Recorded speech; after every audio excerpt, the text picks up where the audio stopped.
Oi, pessoal. Eu sou a doutora Carolina, sou médica psiquiatra e trabalho aqui no Instituto Legos.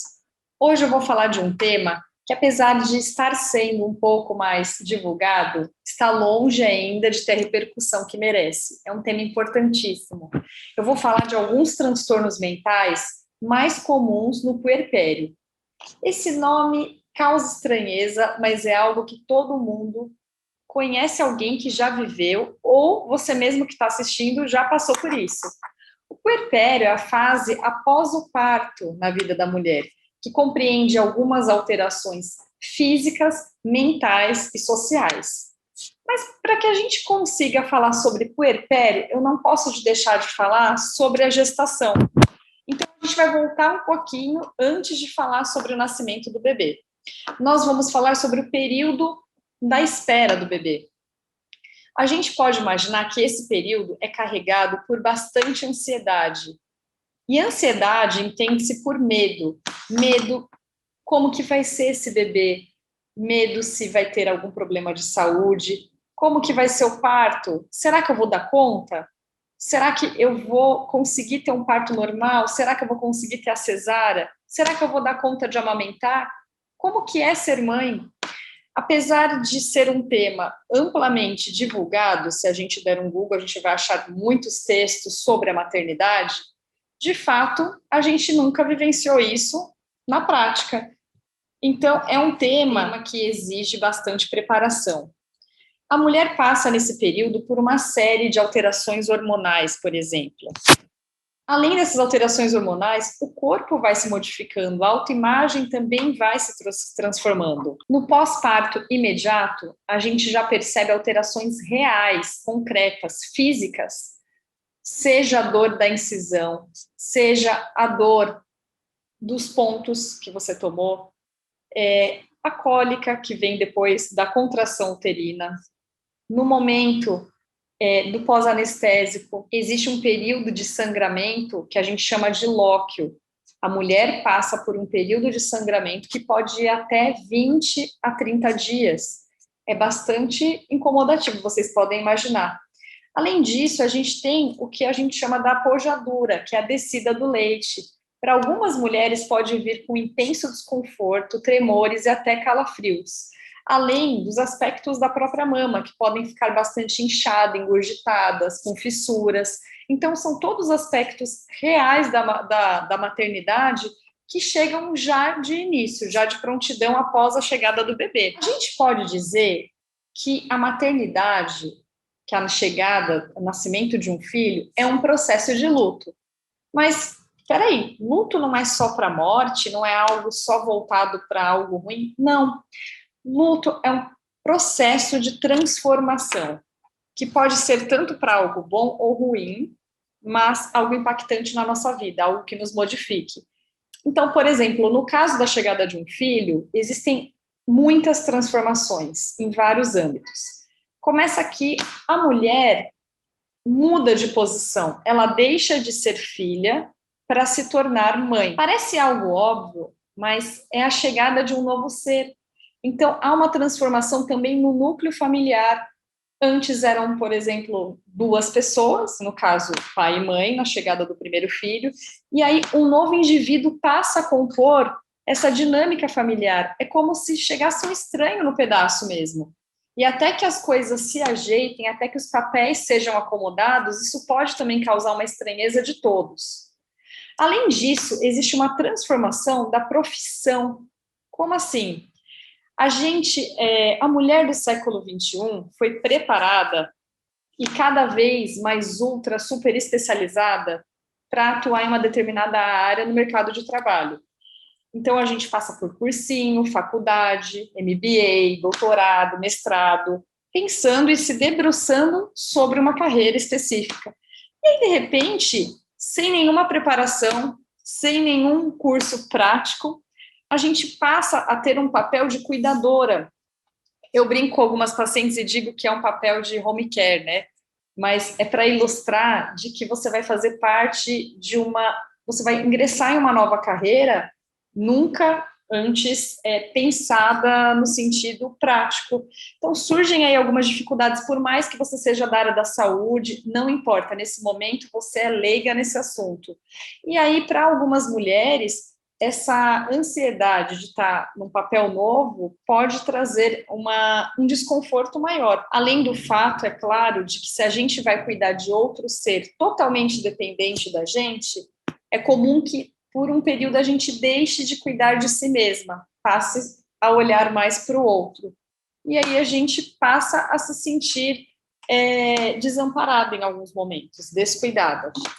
Nesse processo de luto, é normal sentir alguns sentimentos ruins. Faz parte do luto, não se culpe por isso. Qualquer luto perpassa por algumas fases, e dentre elas a tristeza e a raiva, que são as mais significativas. Então, faz parte do processo. É normal sentir tudo isso. Isso não significa que você é uma má mãe, significa que você está no processo de aprendizagem desse papel. Além disso, por toda a velocidade que a gente tem nos dias de hoje, as coisas são muito dinâmicas. Nós não temos mais as famosas redes de apoio de antigamente.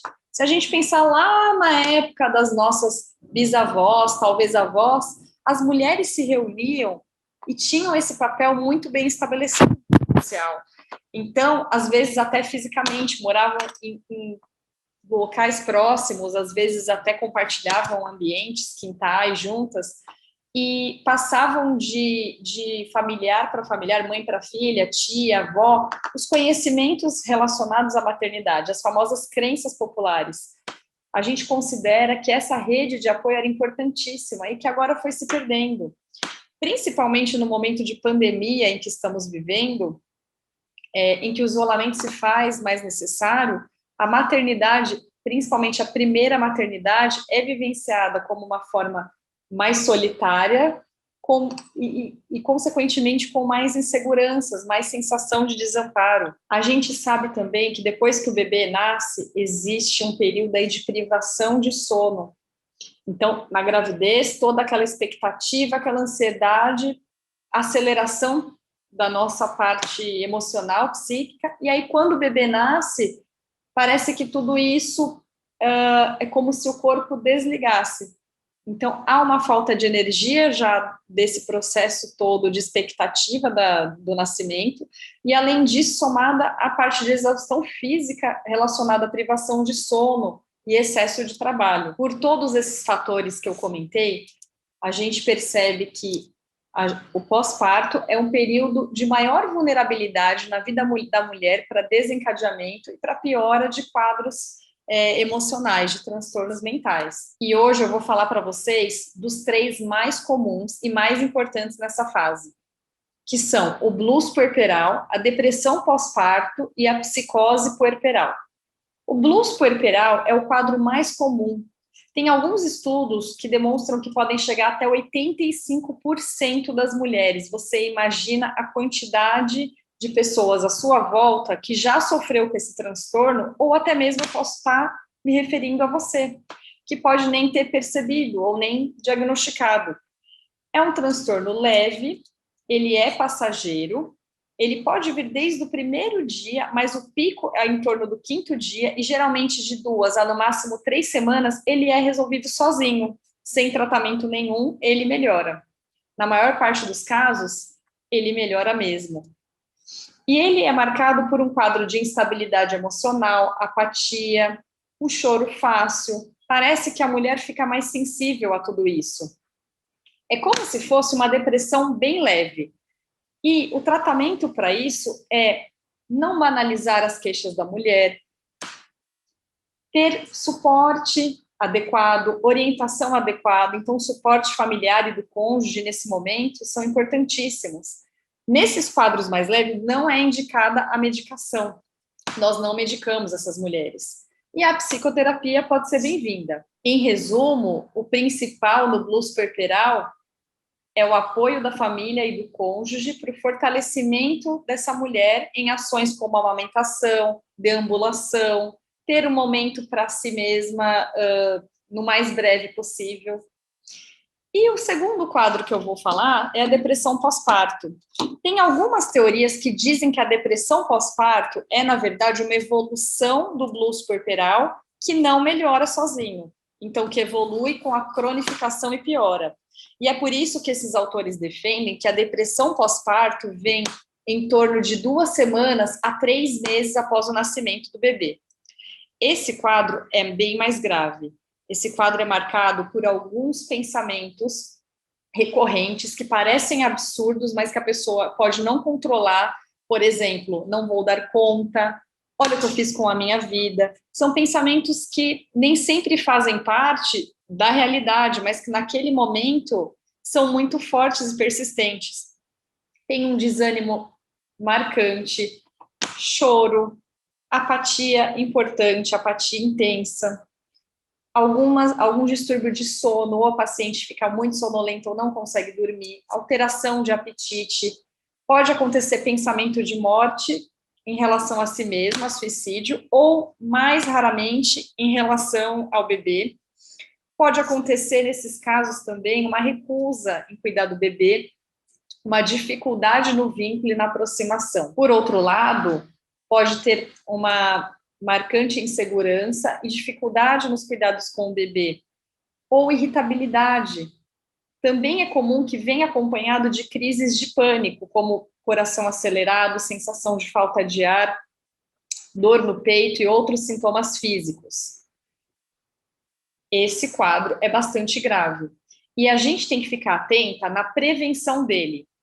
Existem alguns fatores de risco que podem nos predizer que essa gestante pode apresentar uma depressão pós-parto. Por exemplo, a história familiar, a genética, a história familiar de quadro depressivo grave na família, seja uma depressão pós-parto ou uma depressão ao longo da vida que não tenha correlação com o parto.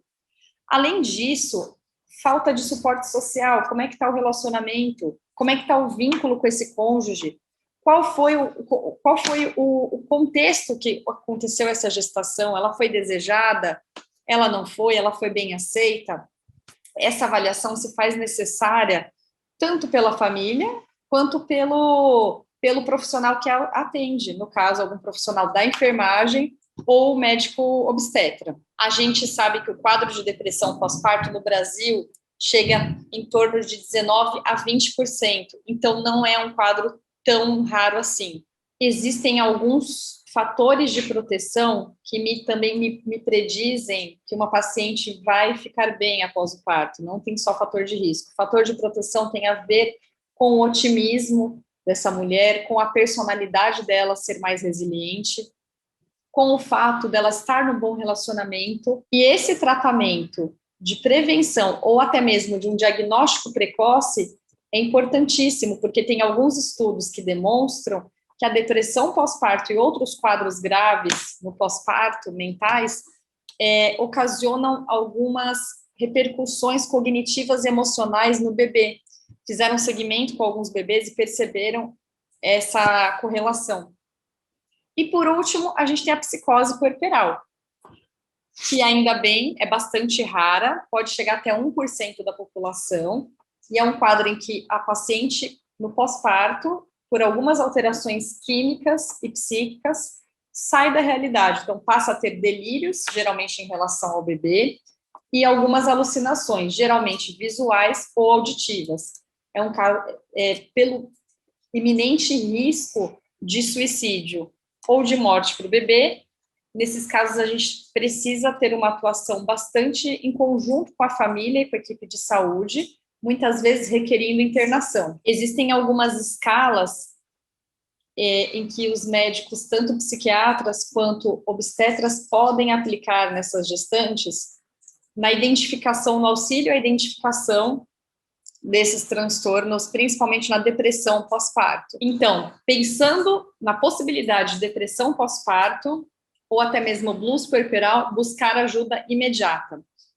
Agora, falar sobre maternidade não é só falar sobre esses transtornos. É claro que a gente está aqui para advertir a população de que esses transtornos existem, de que eles são passageiros, de que é um momento ruim na vida dessas pessoas, mas que, se bem assistidas, elas vão retomar a vida normal, vão poder cuidar dos seus filhos, vão levar uma vida saudável.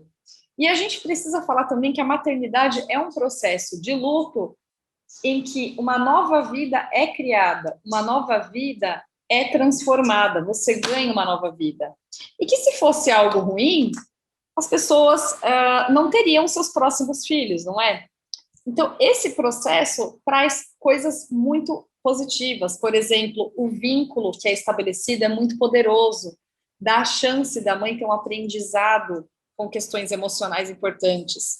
A gente consegue entrar em contato com a nossa infância através das brincadeiras com os filhos e poder fazer parte de um processo, de uma criação de um novo indivíduo, de fazer parte desse processo de aprendizado, nos traz mais aprendizado ainda, e entender que o vínculo de amor é muito poderoso também para nos auxiliar na empatia e na flexibilidade quanto seres humanos. Eu falo que a minha parte técnica sempre é estimulada, mas que a minha parte afetiva foi extremamente desenvolvida, mais desenvolvida, depois da maternidade. É um aspecto muito positivo e me tornou uma melhor pessoa, eu acho que em todos os âmbitos da minha vida. Eu fico à disposição para dúvidas. Se vocês quiserem, podem entrar em contato com o Instituto e a gente se vê por aí, tá bom? Até o próximo tema. Tchau, tchau.